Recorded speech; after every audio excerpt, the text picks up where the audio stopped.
Welcome into the Bleav in Steelers show. My name is Mark Bergin. I'm going to be explaining what Brandon Aiyuk's contract extension with the San Francisco 49ers means for the Pittsburgh Steelers. Steelers were one of three teams in competition to get Aiyuk. Browns and the Patriots were the others, but Aiyuk signing a 4-year contract extension worth up to $120 million. $76 million of that is guaranteed.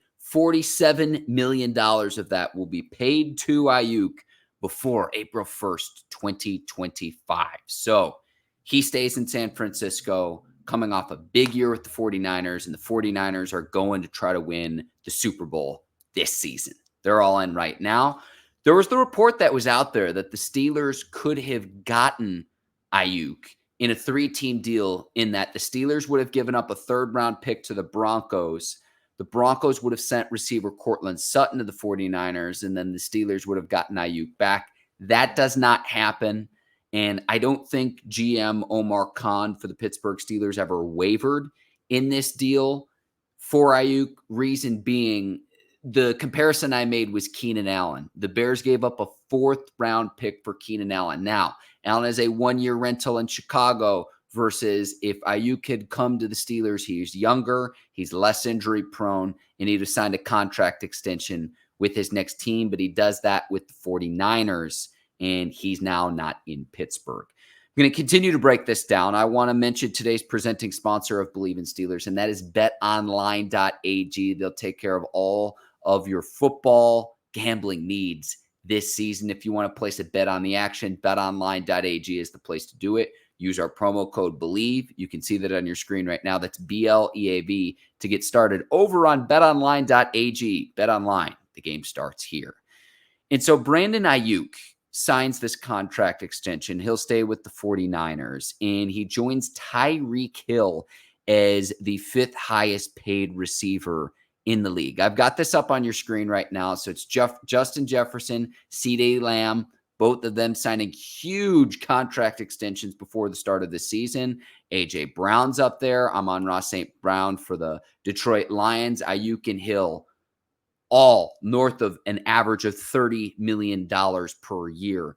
That's coming in the works for George Pickens further down the road. Pickens has 2 years left on his contract extension, and if he still continues to get better and better and plays at the rate that we've seen in his first 2 years in the league, this is the kind of money that you're going to need to pay a player of that caliber for the premium that we're seeing at the receiver position. And speaking of Steelers receivers, they are spending a total of $6.68 million on their 5 receivers this season. $6.68 million total for all of their receivers. So that includes Pickens, Van Jefferson, Roman Wilson, Calvin Austin III, and Scotty Miller. $6.68 million total this year. A lot of that money is going to the defensive side of the football, but this is why when you play Madden, you like Pickens and his upside, but the other receivers, there's times where you get what you pay for. And that's no knock on any of these guys who can make the most of their opportunity in the 2024 season.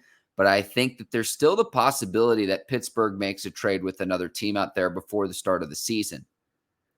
And before maybe they see what they've got the first few games, right? And I don't know how soon Wilson will come back because he missed considerable time with an injury in the preseason. That NFL trade deadline, a date to keep circled on your calendar if you're a Pittsburgh Steelers fan. 4 o'clock Eastern time, Tuesday, November the 5th. That is the NFL trade deadline. So the Steelers could make a move between now and then to bolster this receiver group, because right now it's George Pickens and everyone else when it comes to this receiver group. Now, the Steelers have several players entering contract extensions, and what am I talking about here? I'm not talking about getting out ahead of George Pickens' deal. They wouldn't do that 2 years out on a rookie deal. But what I am talking about is 3 key players entering contract seasons. Well, I'll say 4, actually. Cam Heyward, who's 35 years old in the final year of his deal. Pat Freiermuth, who I think is most likely to get a contract extension before the start of the season. 25 years old, final year of his rookie deal.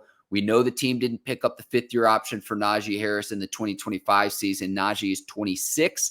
This season will play out for Najee. Jaylen Warren as well as someone that I could see sticking around in a Steelers uniform long-term.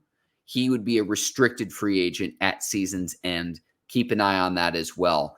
But the Steelers, before the start of the 2021 season, what did they do? They locked up TJ Watt to a long-term extension. Before the start of the 2022 season, what did they do? They locked up Minkah Fitzpatrick to a contract extension. Could that be in the works now that we know that Brandon Aiyuk isn't coming to Pittsburgh? And what I mean by that is one of those players entering a contract season, could you potentially sign them to a contract extension? And if you're a guy like Freiermuth, coming off an injury-riddled season, he was limited to 12 games a year ago, fewest targets of his career, to say, hey, yeah, I could see what I'm worth. Yes, I could trust in myself. But I know that the Steelers are going to be loyal and pay out whatever contract I sign, and I'm not going to be a cap casualty. If I go to another team and I don't perform and I have this huge contract, you're one of the first cap casualties because the league and the NFL does not have guaranteed contracts. And that's really the number you should focus on with Aiyuk, is that guaranteed money. And in any contract, I would say for that matter, is the guaranteed money of the first however many years on a multi-year deal. The guaranteed money is the figure to focus and hone in on. Could the Steelers sign to a contract extension? Could it be Freiermuth? Could it be Heyward? Could it be Najee Harris before the start of the season? Now that the team doesn't need that money to sign Brandon Aiyuk to a contract extension, had you gone and traded for him with the San Francisco 49ers? That's what I'm talking about there. And so what does a contract extension look like for George Pickens? If he produces at the rate that we expect him to, and even despite double teams and maybe triple teams, teams are going to bracket him this season. And if he still produces that premium of that $30 million per year average, it's probably going to be north of that if you're the Pittsburgh Steelers. If he's as advertised and you finally have a quarterback, whether it's Russell Wilson or Justin Fields, that can get him the football consistently in space. And it's not just, hey, let's throw it up to him for a go route every single time, a 9 route every single time. He can make those circus catches, those 50-50 balls that turned into 90-10 balls, if you will. I think there's more to George Pickens' game than that. I really do. I really do.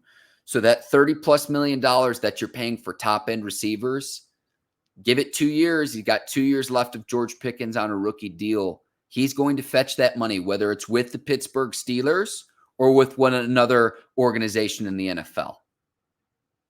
That's what a contract extension looks like for George Pickens after these next 2 years, and especially now that we know that Aiyuk's not coming to Pittsburgh.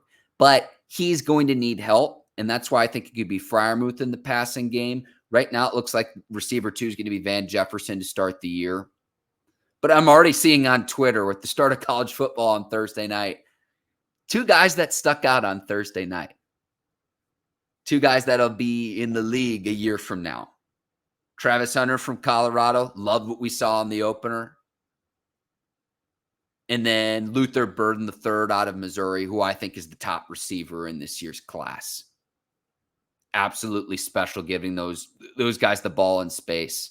Just prolific receivers. There are others, but as quick guys, as speedsters, I think that would complement what George Pickens does well on the outside. There are other receivers, but you got to have different types of receivers. It's like having different types of cars. Keep an eye on that. I'm already seeing that on Twitter with the opener of college football on Thursday night, which I think is very premature. And I also think there's still a chance the Steelers make a move to bolster the receiving core because, again, $6.68 million that you're paying that group right now. Aiyuk's going to make more than that, all of them combined with that new contract extension. So those are the repercussions of Aiyuk signing the extension with the 49ers, which I told you was likely the most likely scenario. Reason being, had the move come to fruition, I think it would have happened weeks ago. And I don't think a whole lot changed in the Steelers front office for what they know Brandon Aiyuk's price to be? And does he help your team? Like, yes, your team is better with him on the field, but the Pittsburgh Steelers, with or without Brandon Aiyuk, likely aren't going to win the Super Bowl this season, with or without him. And so do you want to give up a premium to acquire a really talented player? I think the Steelers could do that in the draft next year. I think that they could do that in free agency. And I know you got to figure out the quarterback position as well and a number of other things. I don't think it presented enough solutions of this could be a move that really puts the team over the top in terms of winning and contending for Super Bowls. And I'm talking for the 2024 season and beyond that, because the premium that you'd have to pay to keep Brandon Aiyuk on your roster long term. And I think that's why things played out with the 49ers, because now 49ers have to figure out how you're going to bring back Trent Williams, your star left tackle, and then Brock Purdy's going to get paid at a high level here in due time. And then guess what? That window for the 49ers, it has to be now. Because once you start to pay some of your other veteran players, there's not as much money to go around to get the high-end talent in this league. My name's Mark Bergin. This has been another edition of the Bleav in Steelers show. I'll be back next week, getting Ike Taylor back and talking about the Steelers' week 1 matchup against the Falcons. We do have a guest lined up for next week as well to get you ready for week 1. I cannot wait for the start of the football season, the kickoff, first Sunday. I cannot wait. Arthur Smith going up against his former team. If you enjoyed listening to the Bleav in Steelers show, 5 stars and 5 stars only, Apple and Spotify. On YouTube, if you haven't done already, hit that subscribe button. You can also give us a super thanks on my channel if you love this show. Show support for Bleav in Steelers. I want to thank betonline.ag, today's presenting sponsor. Hope all of you have great rest of your weekends. Signing off, my name's Mark Bergin. I'll see you next time. Till then, take care, and so long, everybody.